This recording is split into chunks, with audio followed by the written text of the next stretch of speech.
ஆதா நியூஸ் நேயர்களுக்கு வணக்கம். நான் கவிபாரதி. தலைப்புச் செய்திகளை காணலாம். பல்கலைக்கழக மானியக் குழுவின் புதிய விதிமுறைகளுக்கு கேரளாவிலும் எதிர்ப்பு.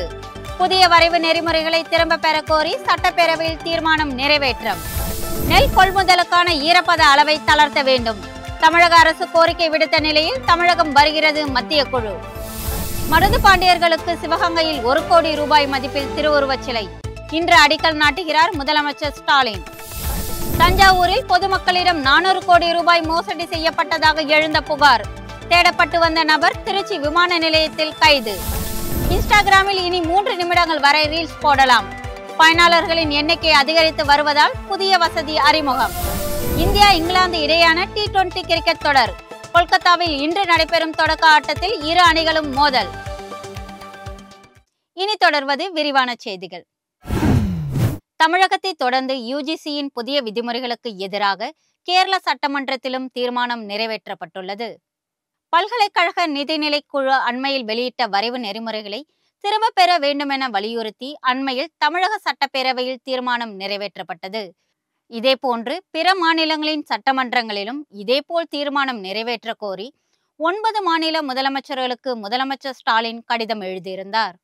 இதன் தொடர்ச்சியாக மத்திய அரசின் பல்கலைக்கழக மானியக் குழுவின் புதிய விதிகளை திரும்ப பெற வலியுறுத்தி கேரள மாநிலம் சட்டசபையில் தீர்மானம் நிறைவேற்றப்பட்டுள்ளது.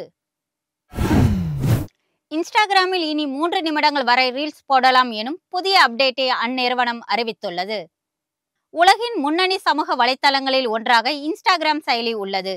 கோடிக்கணக்கான பயனாளர்கள் புகைப்படங்கள், வீடியோக்களை பகிர்ந்தும் லைக் பெறுவதற்கும் நண்பர்களுடன் உரையாடுவதற்கும் இன்ஸ்டாகிராமை பயன்படுத்தி வருகின்றனர். இந்த வலைத்தளத்தில் இனி ரீல்ஸ் வீடியோ நேரத்தை 3 நிமிடங்களாக நீட்டிக்க வகை செய்யப்பட்டுள்ளது. ஏற்கனவே கடந்த ஆண்டு ஒரே நேரத்தில் பதிவிடப்படும் புகைப்படங்களின் எண்ணிக்கையை 10லிருந்து 20ஆக இன்ஸ்டாகிராம் நிறுவனம் உயர்த்தியது. நாளுக்கு நாள் இன்ஸ்டாகிராமில் பயனாளர்கள் அதிகரித்து வருவதை கருத்தில் கொண்டு தற்போது இந்த புதிய வசதி கொண்டு வரப்பட்டிருக்கிறது.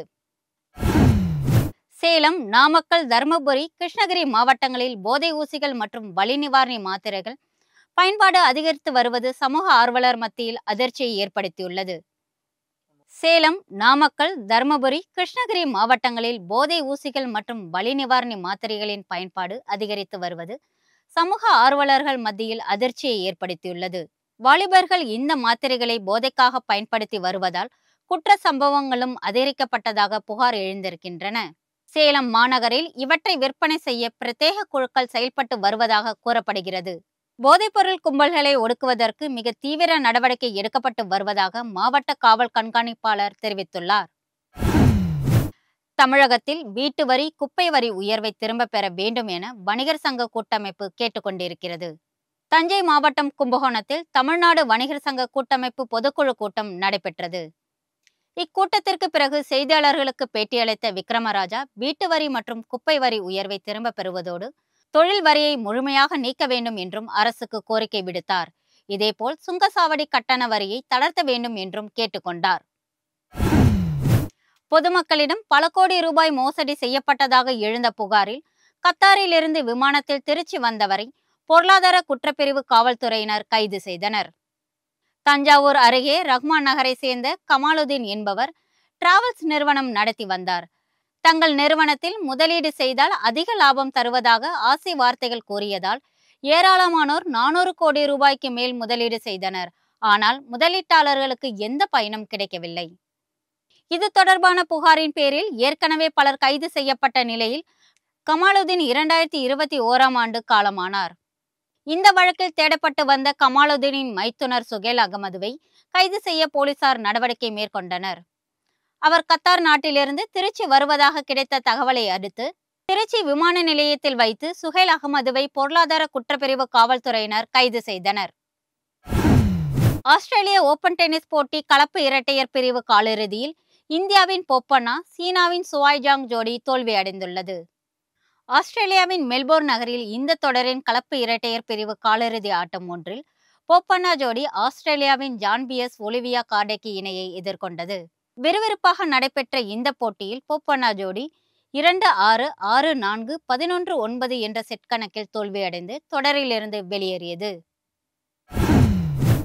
இந்தியா இங்கிலாந்து அணிகளுக்கு இடையேயான முதலாவது T20 கிரிக்கெட் போட்டி கொல்கத்தாவில் இன்று நடைபெறுகிறது. கொல்கத்தாவில் உள்ள புகழ்பெற்ற ஈடன் கார்டன் மைதானத்தில் இரவு 7 மணிக்கு இந்த போட்டி தொடங்குகிறது.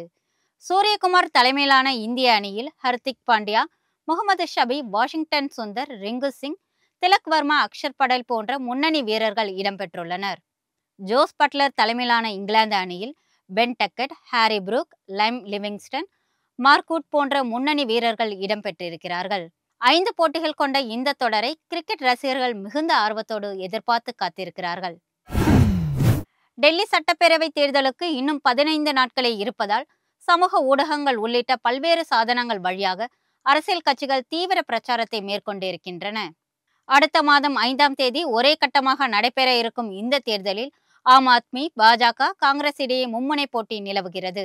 இது சமூக ஊடக காலம் என்பதால் அதன் வழியாகவே எல்லா கட்சிகளும் பிரச்சாரத்தை கொண்டு செல்கின்றன. அது தொடர்பான மீம்கள் மற்றும் வீடியோக்களை ஆம் ஆத்மி கட்சியும் பாஜக கட்சியினரும் போட்டி போட்டுக்கொண்டு வெளியிட்டு வருகின்றனர். காங்கிரஸ் கட்சி டெல்லி மக்களின் எதிர்கால வளர்ச்சியை முன்வைத்து தேர்தலை சந்திப்பதாக தெரிவித்துள்ளது. வரும் நாட்களில் பிரதமர் நரேந்திர மோடி, மத்திய உள்துறை அமைச்சர் அமித்ஷா, மக்களவை எதிர்க்கட்சி தலைவர் ராகுல் காந்தி, வயநாடு MP பிரியங்கா காந்தி உள்ளிட்டோர் தேர்தல் பிரச்சாரத்தில் ஈடுபட இருக்கிறார்கள். இதனால் டெல்லி தேர்தல் களத்தில் அனல் வீசுகிறது. சிவகங்கையில் மருது பாண்டியர்களுக்கு 1 கோடி ரூபாய் மதிப்பீட்டில் திருவுருவ சிலைகளை நிறுவிட முதலமைச்சர் ஸ்டாலின் இன்று அடிக்கல் நாட்டுகிறார். இது குறித்து தமிழக அரசு வெளியிட்டுள்ள செய்திக்குறிப்பில், சிவகங்கை மாவட்டத்தில் மன்னர் துரைசிங்கம் கல்லூரியில் நடைபெறும் அரசு விழாவில் சிவகங்கை சீமையை ஆண்ட மருது பாண்டியர்களுக்கு 1,06,90,000 ரூபாய் மதிப்பீட்டில் அமையப்பெறும் திருவுருவ சிலைக்கு முதலமைச்சர் ஸ்டாலின் அடிக்கல் நாட்ட இருப்பதாக குறிப்பிடப்பட்டுள்ளது. மேலும் மாமன்னர் மருது பாண்டியர்களின் உற்ற நண்பராக விளங்கிய சுதந்திர போராட்ட வீரரான வாளுக்கு வேலி அம்பலம் அவர்களுக்கு 50 லட்சம் ரூபாய் செலவில் அமைக்கப்பட்டுள்ள திருவுருவ சிலையை திறந்து வைக்க உள்ளார் என்றும் தெரிவிக்கப்பட்டுள்ளது. வீர கவியரசர் முடியரசனுக்கு பெருமை சேர்க்கும் வகையில் காரைக்குடியில் 50 லட்சம் ரூபாய் மதிப்பீட்டில் அமைக்கப்படும் திருவுருவ சிலைக்கு முதலமைச்சர் அடிக்கல் நாட்ட இருப்பதாக தமிழக அரசின் செய்திக்குறிப்பில் தெரிவிக்கப்பட்டுள்ளது.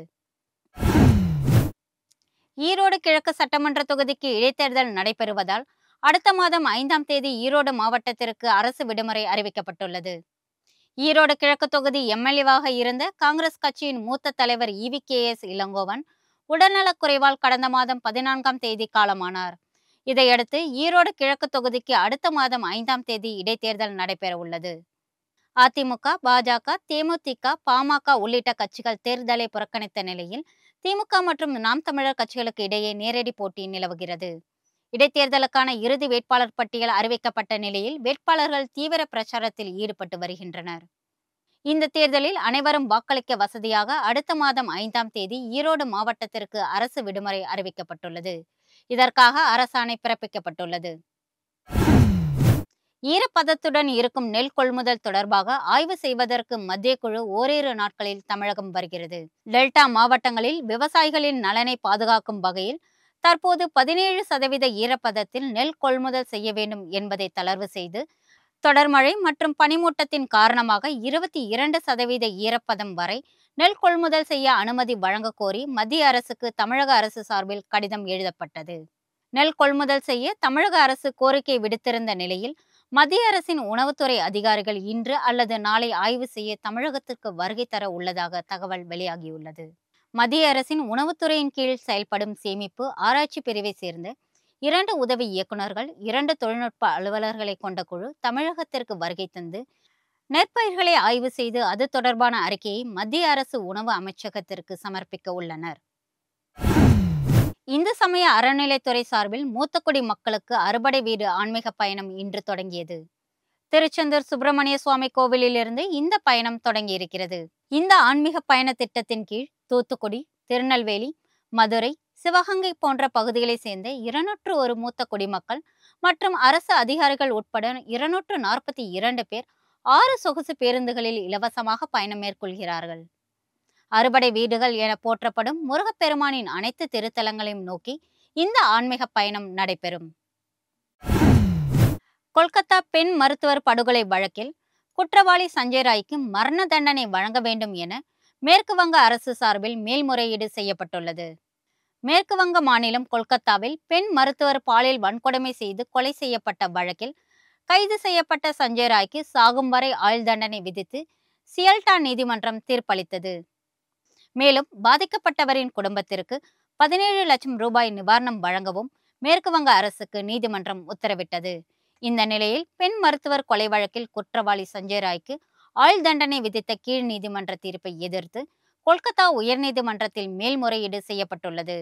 சஞ்சய் ராய்க்கு மரண தண்டனை விதிக்க வேண்டும் என கோரி மேற்கு வங்க அரசு சார்பில் மேல்முறையீடு செய்யப்பட்டுள்ளது. இத்துடன் இந்த செய்தி அறிக்கை நிறைவடைகிறது. வணக்கம்.